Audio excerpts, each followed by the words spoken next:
Taste the Daily. தமிழ்நாட்டின் ஆற்றலையும் திறமையையும் திமுக அரசு வீணடித்து விட்டதாக பிரதமர் நரேந்திர மோடி குற்றம் சாட்டினார்.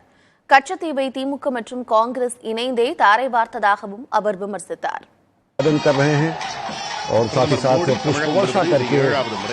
இரண்டு நாள் பயணத்தில் முதல் நாளில் சென்னை தொகுதி வேட்பாளர்களுக்கான வாகன பேரணியை நடத்திய பிரதமர் இரண்டாம் நாளில் வேலூர் மற்றும் மேட்டுப்பாளையத்தில் பாரதிய ஜனதா கட்சி மற்றும் அதன் கூட்டணி கட்சி வேட்பாளர்களுக்காக வாக்கு சேகரித்தார். கோவை மாவட்டம் மேட்டுப்பாளையத்தில் நடைபெற்ற பொதுக்கூட்டத்தில் நீலகிரி மக்களவைத் தொகுதி வேட்பாளர் எல் முருகன், கோவை தொகுதி வேட்பாளர் அண்ணாமலை, திருப்பூர் தொகுதி வேட்பாளர் ஏ பி முருகானந்தம், பொள்ளாச்சி வேட்பாளர் வசந்தராஜ் ஆகியோரை ஆதரித்து வாக்கு சேகரித்தார். அனைவருக்கும் இனிய தமிழ் புத்தாண்டு நல்வாழ்த்துக்களோ. தமிழில் பேச முடியலை என்ற ஆதங்கத்தை பகிர்ந்தபடி பேச ஆரம்பித்த பிரதமர் ஒரு டீ கடைக்காரராக தொடங்கிய வாழ்க்கையை நினைவு கூர்ந்தார். தொடர்ந்து பேசிய பிரதமர் மோடி திமுகவை வெகுவாக சாடினார். சனாதன தர்மத்தை அழிப்போம் என திமுக மிரட்டல் விடுப்பதாக குற்றம் சாட்டினார். भगवान राम से जुड़े स्थानों पर आता हूं, इन्हें उससे भी तकलीफ होती है. ये लोग तो सनातन धर्म को समाप्त करने की धमकी दे रहे हैं.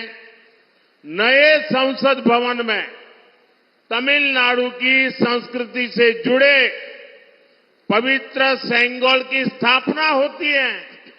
डीएमके उसका बायकॉट करती है.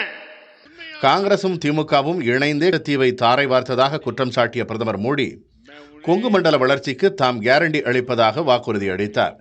एनडीए सरकार अपने तीसरे कार्यकाल में कांगो रीजन और नीलगिरीज के विकास के लिए और तेजी से काम करेगी. इधर मोदी इन गारंटी.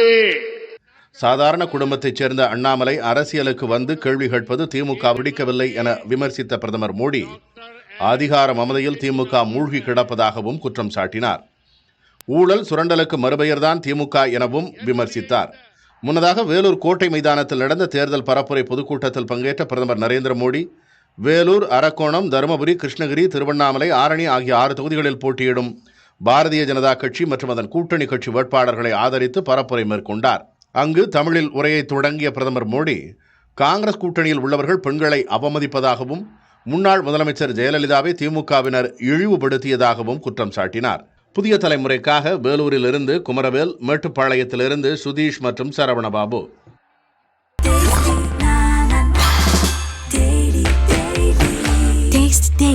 Taste the Daily.